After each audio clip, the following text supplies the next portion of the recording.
Well, the Treasurer Jim Chalmers set the hares running on Thursday night after he said this about possible changes to our tax system. Where we landed was that there was a lot of support for trying to put a structure around the work that we will now do as a government in a consultative way, collaborative way, to really try and address three objectives in the tax system. The first one is about a fair go for working people and including in intergenerational equity terms. That's the first category. The second one was about an affordable, responsible way to incentivise business investment, recognising the capital deepening challenge that we have in the economy and what that means for productivity and for growth. And then thirdly, how we make the system simpler, more sustainable so that we can fund the services that people need, particularly in the context of the big shifts in our community, including ageing and other pressures as well. I think our tax system is imperfect, and one of its most troubling imperfections is best seen through an intergenerational lens. And what I mean by that, and really almost everybody around the table had a similar view, which is we take our responsibilities to the coming generations seriously. It's one of our motivations for budget repair and getting the Liberal debt down. It's one of our motivations for investing in housing and skills, doing something meaningful about climate change, but it also has implications for the tax system. And if there was one kind of defining element of the contributions that people made around the table, it was intergenerational.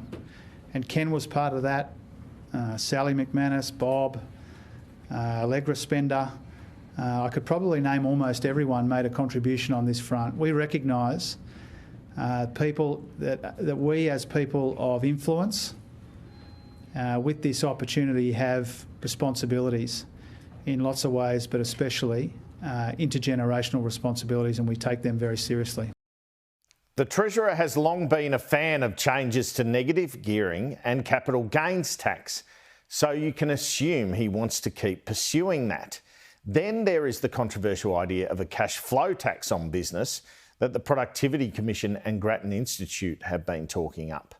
All of it leads to the question, did the government get elected under a false pretence just 4 months ago when it always had this intention to change and raise taxes? We've known about the dire state of the federal budget since March when it was delivered. I asked the Prime Minister in an interview just 2 days out from the election if he would be raising any taxes. Do you undertake not to raise any taxes? Well, what we've got, Andrew, is our policies out there for all to see. So you won't raise any taxes? So that what we've got out there, Andrew, is lower taxes, lower interest rates, and at this election there is a real choice. Lower income taxes under Labor or higher income taxes under the Liberals. Now, at the round table, there was some protestation in the room to the term intergenerational reform or inequity that came from the Grattan Institute, with several in the room saying that they didn't want to pit one generation against another. And several times you heard Jim Chalmers use that term there. But there was agreement that the current tax code is too complicated, with too many opportunities for deductions rather than a lower tax rate.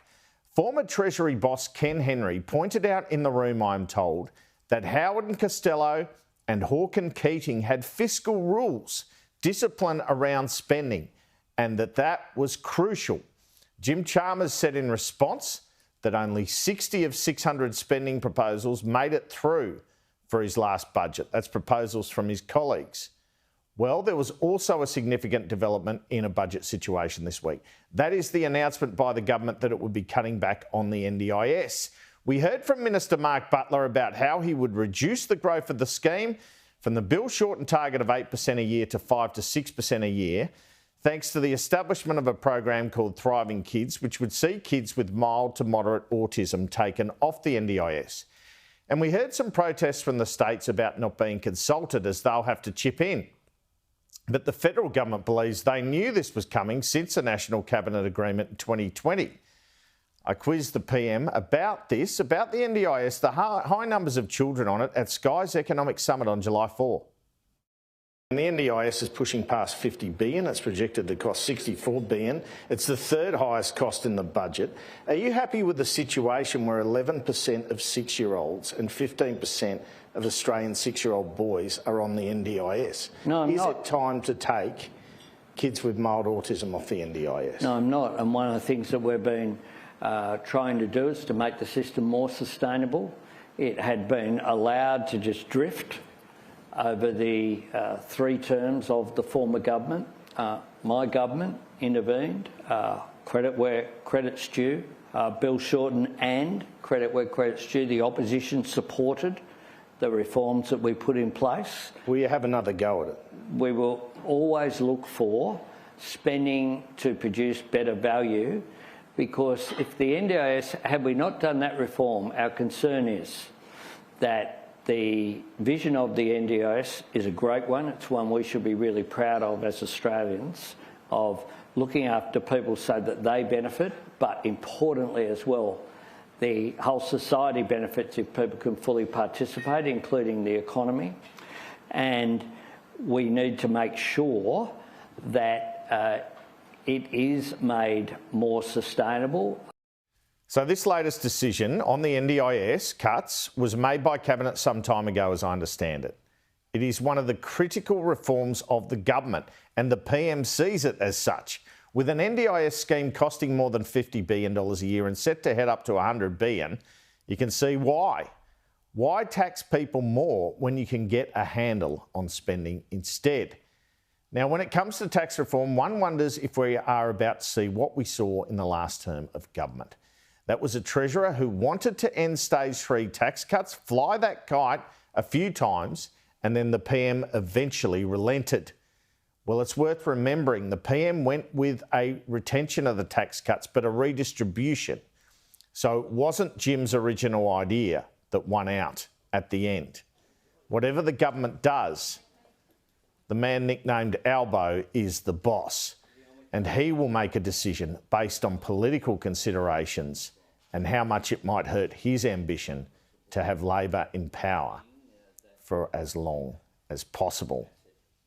And the government has wasted no time after the round table, announcing today that they will pause the National Construction Code, other than for safety requirements, until 2029, and take 26,000 home approvals out of the environmental law's approval process, both measures to speed up housing construction. Here is the Treasurer flagging this on Thursday night.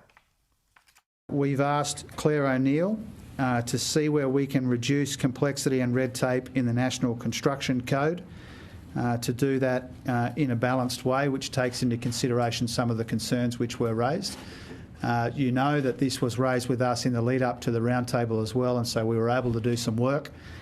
We've asked Claire to do that work relatively swiftly.